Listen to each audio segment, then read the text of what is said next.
Lots of people know how to use the memory palace technique, at least a little. Less common is using it daily and in ways that help improve your speed and help you grow personally over time. Though we're going to look at speed and growth in a nuanced way near the end of this video. These are not necessarily the goals of those who want to master their memory and mental well-being, after all, because it can put unnecessary pressure on you. You do not necessarily have to speed up, although you always will grow if you think about growth correctly. So I'll go through my personal habits for getting in daily memory palace training for the correct outcomes as we dig up principles you can incorporate into your daily life too. Now, why cover this topic? Well, the answer is easy. Vince, who has been a constant supporter of this channel and the Magnetic Memory Method initiative overall for quite some time, suggested I dig into this topic a little. And it's interesting to think about, because remembering to make videos for those of you who make the Magnetic Memory Method initiative possible is also part of my habit stack. I have to fit it in along with all the other things I do, including my own personal memory exercise. So let's get personal, shan't we? Hi there, this is Dr. Anthony Metivier from MagneticMemoryMethod.com, the headquarters for focusing on excellence for life through excellence in memory. Having daily habits is a huge part of how you can accelerate towards your goals, and one of the biggest game changers of all is actually remembering to take the steps that get you there. So if you're new here and you want to experience life improvement across the board, memory is the foundation. Get subscribed now, and for the love of memory, hit that thumbs up. Now, my daily habits can be summed up pretty easily, and then we'll get into some suggestions for you in the context of your goals. The most important thing to understand about my habit stack is this. I structure my life in ways that make it impossible for me to forget my goals. And if there's one tip that I can offer, it's this. Don't make it easy to avoid what you need to be doing. Add some friction. Make showing up for your goals hard to avoid. And that's one reason why I use my home as the memory palace for two of the Sanskrit pieces I work with during each of my morning meditation sessions. Now, there's two things I do in the morning before I meditate. We'll get to those later, but we'll talk about memory-based meditation first because it is the most impactful and important habit that I have. Since September of 2017, I have recited Sanskrit every morning, and usually several more times throughout the day. Ameva Param Brahma, Ameva Gurur Guru, Anandam Paramam Manamidam Drishyam Nakinchana. This initial morning workout gives my memory a great workout, and it's easy to remember to do it for a few reasons. First, I wake up in the room where two of these Sanskrit pieces start. And second, my meditation spot is also in this room. And since I need lots of vitamin D to help deal with a skin condition that I have, I meditate in the morning sun after pulling up the blinds. But before I do that, I see on one of my desks by the counter the book that I'm currently memorizing Sanskrit from, which is Dancing Beyond Thought, and this contains Gary Weber's commentary on the Song Celestial. Now, the Song Celestial is a 42-verse extract from the Bhagavad Gita, and it cuts that text down to its philosophical core. And I suggest something like this to everyone: a physical reminder of your own morning meditation goal. Now, my procedural memory is so trained now that I'm sure I would remember to meditate without this visual reminder. But why take the risk? Usually about 4 times a week, I add new Sanskrit to my daily meditation sessions, gradually making these sessions longer. I also suggest you find something you can do like this. Now, it could be that you memorize all the states or provinces of your country and then move on to add another country. Or you could memorize all the important historical figures of one century before moving on to the next. The point is that you're scaling the amount of information you're memorizing, always adding new memory palaces and working with new information. This gives you a great workout, and consistent application grows your skills over time. It grows your knowledge, it grows your wisdom, and it also grows your ability to work with the pre-existing content so that you maintain it. Now, about the meditation sessions themselves, I don't always do all of my Sanskrit in one blast. It's quite a lot that I've memorized. And since there are 4 pieces that I've got in memory now, sometimes I'll go through 2 or 3 in a single session and pick up the 4th later, or the 3rd and the 4th later. Usually though, I go through all 4 and often add a few bits and pieces from other meditations I've worked on. Usually I repeat all 4 of them at least once throughout the day, and I'll do this while walking or while showering, completing chores, etc. And the reason I repeat these patterns is because I'm training my mind to not have useless, meaningless, blah blah blah conversations with itself. When I find my mind wandering into useless prattle, I start up one of the Sanskrit pieces. Or sometimes I'll just say neti neti in Sanskrit, which means not this, not that. Other times I'll use English to silence my thoughts by thinking, cancel, cancel. Usually, however, I recite in Sanskrit the 2 tools I shared in my TEDx talk, 2 easily remembered questions that silence negative thoughts. Now, I could go on all day about meditation, but the lowdown is this. My type 1 memory-based meditation sessions average in at about 25 minutes per session. Ultimately, my goal is to be mindful 24/7, even when I'm not meditating. Or better said, to meditate even when I'm not meditating.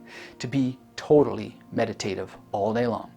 I'm not there yet, but if you've read The Victorious Mind, then you know the conclusion so far so good is where I'm at, and there is nothing but progress on the horizon. Now, keeping in mind this total meditative state goal that I work on daily, as much of the rest of the day as possible is devoted to 6 other things: fitness, language learning, research writing, recording podcasts and videos, corresponding with people, hanging out with my friends and my wife, and playing music.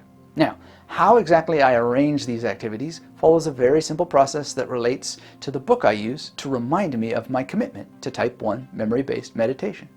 I usually have a mind map of what I'm currently working on visible in my office. And you might be thinking, what does this have to do with the memory palace technique? Well, you're maybe ahead of the game already and understand that having something stuck in place in a location is just a physical version of the method of loci. It works very well. And for more context on how you can harness benefits from this approach, please see my video on visualization techniques for success.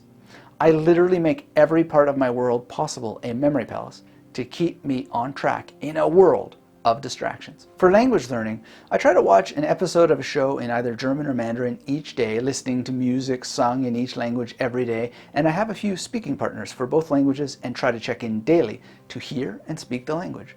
I have books around in both languages and tend to dip in at least 4 times per week. Because I use the magnetic memory method, all the needed memory palaces are built in advance, so there's never any shortage of them. And when I come across a new word or phrase, I simply add it into the mix. I often memorize phrases my wife teaches me while we're on walks, or if I'm tired or distracted, I'll put them in my memory journal, which is always in my back pocket. These contain memory palace drawings, and I use memory journals to test what I've memorized. The process is very simple. Now, there are other levels of journaling I do as well, such as gratitude journaling, mini mind mapping, mind dumping, and self-questioning to decide what to do next. I'm also a magician, so almost every day I work on shuffles, cuts, and my favorite tricks. I only perform for friends these days, but I like to keep as sharp as possible so I can be entertaining and minimize mistakes. And it's while I'm practicing magic routines that I practice memorizing cards. Now, I rarely memorize more than a quarter of the deck, but this keeps the skills sharp, and the regular practice helps with being able to memorize repetitive information. And cards are a great way to work on increasing your speed as well. To do this, you can set little challenges, and I have some of these challenges listed in my card memorization course, where you can hear from James Gerwing, who used that course to win the 2019 Canadian Memory Championships. But my favorite challenge is not speed, but memorizing through distraction. So usually I memorize cards while watching videos or listening to music, and if you think this is unusually difficult, you're right, and the practice is very helpful for developing concentration when you're memorizing names and details in noisy social environments. So that's why I do that distraction challenge. I work at legitimately focusing on watching and listening to the videos while memorizing the cards. And when I write out the cards I memorized, I write out a few words I heard as well, literally using the 4 corners of each card serving as the station. One reason I like this practice is because I believe that if there is a way to multitask, it is through memory training. Harry Kinney is a big influence here, and if you haven't heard the Magnetic Memory Method podcast about his multiple mentality course, please give it a listen. Like many people, I'm naturally easy to distract, but using his exercises has helped me develop much better focus. And I'm no Harry Kinney, but the little gains that I've gotten from it have been huge. Now, there's also reading to talk about, and my habits with this have a few features. First, I focus on large learning projects, typically one at a time. For example, I spent a solid 6 months mostly just reading about Hermeticism. Sure, I went through a few novels and articles related to other things, but that was the core focus, Hermeticism, and it was designed as a mission. And for this mission, I use the index card method I have shared in How to Memorize a Textbook. This habit is incredibly powerful for extracting and memorizing information from books quickly. For general reading, if I want to memorize something, I will typically use the page number of the book to help create an association. And this action draws upon my 00 to 99 PAO, which is something anybody can build, and it's the same system I use for the 52 playing cards. I've given examples of doing this with more tips before, such as in my ebook versus print video from a few years ago. Package time, package time, package time. Now, with thanks to you for the view, our channel members, and all the participants in the Magnetic Memory Method Masterclass, let's get into the 2 habits I mentioned we'd save for the end. Everyone on Team Magnetic really appreciates your interest and support, and if you're new to this material, please join us by subscribing, and as always, hit the thumbs up to remind the robots that humans still care about tech-free memory, the kind we're probably still going to need for quite some time yet. Now, the first habit I didn't mention before is simple. So simple some people will ignore it, sadly. But it's something that will make a huge impact for everyone who isn't doing it yet. I drink a ton of water as soon as I get up. And I highly recommend this to anyone who wants their brain up and running. Not coffee, not tea, not juice, not beer. And rest assured, I used to be the kind of moron who did think it was okay to drink beer first thing in the morning. Now it's water, straight up, and lots of it.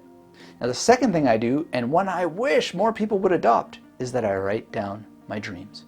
This is one of the finest forms of memory exercise I know. Not only does it start off the day with memory exercise, but it's a creative exercise that gets my writing juices flowing. And more importantly, it puts me directly into contact with mental imagery from the get-go, the very stuff magnetic imagery and memory palaces are made of. Dreams also trigger a lot of autobiographical memory. For example, I have tons of memory palaces from the place I grew up in. But it was only last week, after nearly 20 years of using these techniques, that I thought about the city's Greyhound bus station. I don't know why it never came to mind before, but it showed up in a dream, so I added it to my list and started using it. The best part is that it got me thinking about other Greyhound bus stations, and other bus terminals and ferry terminals and train stations and so on that I had never assigned before, because nothing had triggered them to come to mind. So from one dream and one building that I dreamed about, I wound up with a dozen new memory palaces. I'm not the only one. Harvinder, who has been in the Magnetic Memory Method family for years, once told me his dreams helped him excavate 96 memory palaces.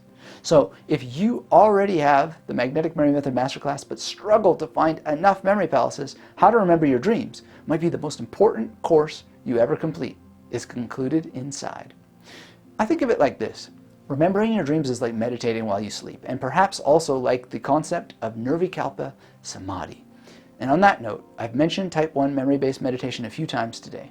If you'd like more information about that, including details on how to use Type 2 memory-based meditation, check out my video on memory-based meditation next. And until we have a chance to speak again, as I always like to say, keep yourself magnetic.